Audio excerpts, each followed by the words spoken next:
Trump ఏం చేసినా ఒక సంచలనమైనటువంటి వ్యాఖ్యలే చేస్తాడు.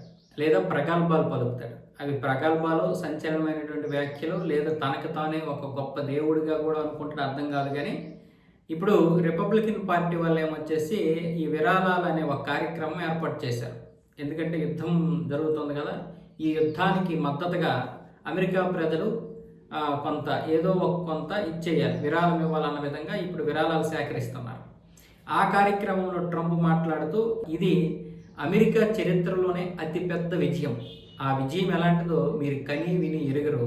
ఇప్పటికే ఇరాన్ ఓడిపోయింది, అమెరికా గెలిచింది, కాకపోతే వాళ్ళు ఒప్పుకోవడం లేదు. అలా ఒప్పుకుంటే ఇరాన్ ప్రజలు అక్కడే చంపేస్తారు వాళ్ళని, అందుకే వాళ్ళు ఒప్పుకోలేదు. పైగా వాళ్ళు నన్ను కొత్త సుప్రీంగా ఉండమని కూడా కోరుతున్నారు. కానీ అది కరెక్ట్ కాదు. నేను అక్కడ పదవిలో ఉండడం ఇష్టం లేదు, నాకు ఆ పదవి సరైనటువంటిది కాదు, అందుకే నేను తిరస్కరించాను. వాళ్ళు ఎప్పటి నుంచో నన్ను కొత్త సుప్రీంగా ఉండమంటున్నారు, కానీ నేను ఉండట్లేదు అన్న విధంగా తన ప్రగల్భాలు అయితే చెప్పేశాడు ట్రంప్. అంటే బహుశా ట్రంప్ యొక్క నాలిక ఎటైనా మడత పెడుతుంది.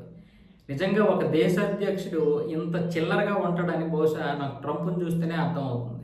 అంటే అగ్రరాజ్యం ఎవడ చేతిలో ఉన్నా సరే ఈ విధమైనటువంటి నిర్ణయం తీసుకుంటుంది. ఇప్పుడు అక్కడ ట్రంపే ఉండాల్సిన అవసరం లేదు. ఫర్ ఎగ్జాంపుల్, మనకే అమెరికా పౌరసత్వం ఉండి మనం అర్హులమై అక్కడ ఉంటే మనం నిర్ణయాలు తీసుకుంటే ఆడుతుండడమే. ఎందుకంటే అది సూపర్ పవర్ దేశం. అక్కడ అధ్యక్షుడిది కాదు గొప్ప, ఆ దేశానిది. 250 సంవత్సరాలుగా సంపాదించుకున్నటువంటి అమెరికా యొక్క పవర్ అది. 250 సంవత్సరాలు స్వాతంత్రం వచ్చి అతి పెద్ద పురాతనమైనటువంటి స్వతంత్ర దేశం అది అమెరికా. కాబట్టి ఇక్కడ ట్రంపే కాదు, ఎవరు వచ్చినా సరే ఆట ఆడుకోవచ్చు. కానీ ఆ ఆట ఎలాగ ఆడుతున్నాం అనేది ప్రధానం.